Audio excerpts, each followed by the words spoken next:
মধ্যমগ্রামে বোমা বিস্ফোরণ, মৃত্যু উত্তরপ্রদেশের যুবকের। বোমা বিস্ফোরণ মধ্যমগ্রামে ঘটনায় মৃত্যু হয়েছে উত্তরপ্রদেশের এক যুবকের। ঘটনাকে কেন্দ্র করে ব্যাপক চাঞ্চল্য ছড়িয়েছে।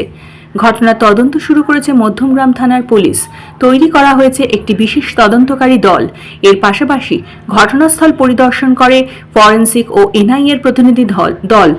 তারা নমুনা সংগ্রহ করেছে। তদন্তের স্বার্থে ঘটনাস্থলটি ঘিরে রাখা হয়েছে।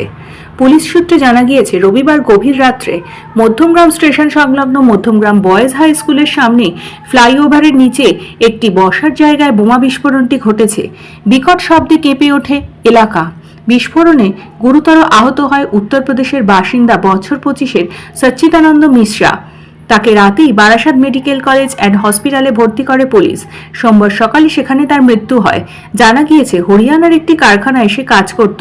কী কারণে সে মধ্যমগ্রামে এসেছিল এবং কিভাবে বোমা বিস্ফোরণ ঘটল তা জানার চেষ্টা করছে পুলিশ। এ বিষয়ে পুলিশের পক্ষ থেকে এদিন বিকেল পর্যন্ত কোনো বক্তব্য পাওয়া যায়নি। তবে এলাকার মানুষের দাবি, ঘটনাস্থল থেকে একটি ব্যাগ উদ্ধার হয়েছে, যার মধ্যে থেকেও একাধিক বোমা উদ্ধার হয়েছে। মধ্যমগ্রাম রাজ্যের খাদ্যমন্ত্রী রথীন ঘোষের বিধানসভার মধ্যে পড়ে। ঘটনাস্থল জনবহুল এলাকা। এর আগে এমন ঘটনা এখানে কখনো ঘটেনি। ফলে রাতের অন্ধকারে এমন ঘটনা ঘটায় হতবাক এলাকার মানুষ। এই প্রসঙ্গে মন্ত্রী রথীন ঘোষ জানান, এই ঘটনায় আমরা বিস্মিত। এখানকার মানুষ শান্তিপ্রিয়। তার মধ্যে এমন ঘটনা কি করে ঘটলো আমরা বুঝতে পারছি না। আর উত্তরপ্রদেশের এক যুবক এখানে বোমা নিয়ে কেনই বা এলো, এর পেছনে অন্য কোনো বিষয় আছে কিনা সেটা পুলিশকে খতিয়ে দেখার অনুরোধ করছি। তদন্ত চলছে, এখনই বলার মতো কিছু, খুব আর্লি স্টেজ আছে। এক্সপার্টরা এসেছে, ওনারা দেখছেন।